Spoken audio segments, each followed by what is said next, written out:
I'm here in 10.05 Morpher Tool, and we'll be talking about the Morpher Tool located here in Duik's Animation Toolbox. The Morpher Tool is officially an interpolation tool, but it works a lot like Time Remap without having to use Time Remap and without needing timecode in order to use it. Basically, Morpher will create a single slider effect with keyframes on it that control the timing of many keyframes below it on several layers, such as the keyframes on my dancy little green warble character here.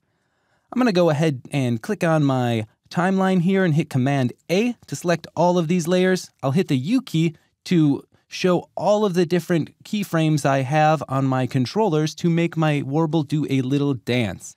In fact, I'm going to pause playback and just take the work area and extend it to about 2 seconds so we're not watching all this dead space afterwards when we preview. So as you can see, I have many keyframes set on his control layers to make him do his little dance. And I might want to adjust the timing and speed of some of these keyframes and dance moves, but it's kind of a headache to create more and more keyframes on all these layers for just a little bit of timing. And furthermore, I don't want to deal with time remap and pre-composing. So instead, I'll just use Duik's Morpher tool. First things first, I'm going to pause playback by hitting the spacebar. I'm going to go up to my master controller and hit P to bring up the position value.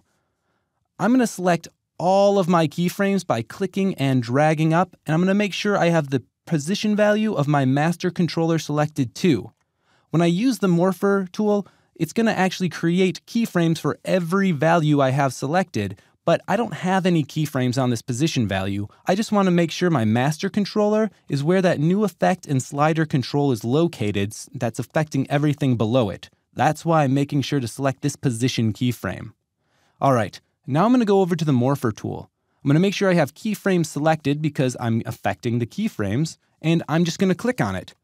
Right away, you see under my master controller, a new effect has been created. I'm going to twirl that open, and you'll see a new effect called Morpher. I'm going to twirl that open. And let's go ahead and zoom in on that a little bit. And I'm going to pull this up just a little bit more. So if we take a look at this, we have keyframes set to this slider for Morpher.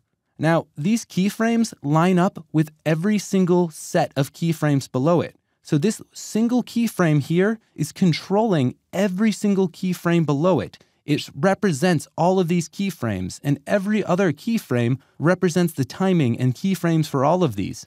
I can actually just go ahead, select all these layers, and close them off, because I don't even need to look at them anymore, because I can control all my changes in timing based on this Morpher slider. Like, when my character goes down and he does his little pop and lock, I actually want that lock to pause for a little bit. So I can just zoom in and grab this keyframe right here and hit Command C to copy it and hit Command V to paste it. So now there's a little bit pause of a couple frames. And when he comes back up here and he pops and locks, I want this lock to last longer, not just go instantly into the next move. So once again, right here at about 15 frames, I'll hit Command C on that keyframe, go over a couple frames, Command V, and now he has that lock last a little bit longer. Moves down, pop, and lock. I want this lock to go a little bit longer. I'll select it, Command C, go over a couple frames, Command V. And finally, this last lock, I'll go ahead and highlight it, hit Command C to copy the keyframe, move over a couple frames, and hit Command V to paste it. So if we look, when he previews, he pauses a little bit, but it's not enough of a pause for me. Now, I don't need to worry about the fact that the keyframes stop below it right here. I can move these as much as I want to over in any direction, and it will still control those keyframes. So let me go back to that first lock right there. I'm going to go ahead and select all these keyframes after it by clicking and dragging, and I went pretty far there, but there we go. And I'm going to extend that out even more. Let's go to the next one. Up top there. I'm going to click and drag to select just these keyframes. Let me go back a little bit and zoom in just a touch. Come out, let that last a bit longer. And right there is the next lock off. Let's give that more space. And finally, this last one, I'll pull this out. And I'm going to go ahead and extend my work area and hit the spacebar to preview.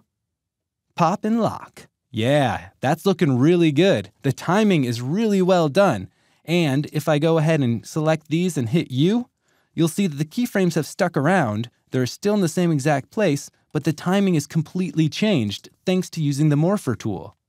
Now, I can go a little bit further with this. If I want to loop this animation, I can just add a loop expression to just this slider. I'm going to pull open my work area to the entire 5 seconds. I'll go over to the Morpher slider. I'll hold down Option and click on that little stopwatch to enable expressions.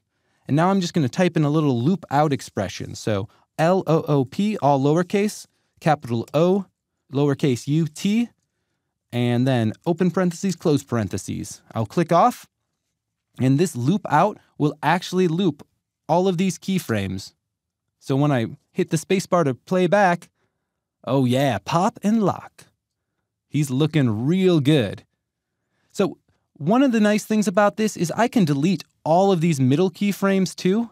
If I liked the timing of everything, I can just delete that, and I can just change the speed based on those 2 keyframes, and now he's going nuts. Let me go ahead and extend that out. Preview.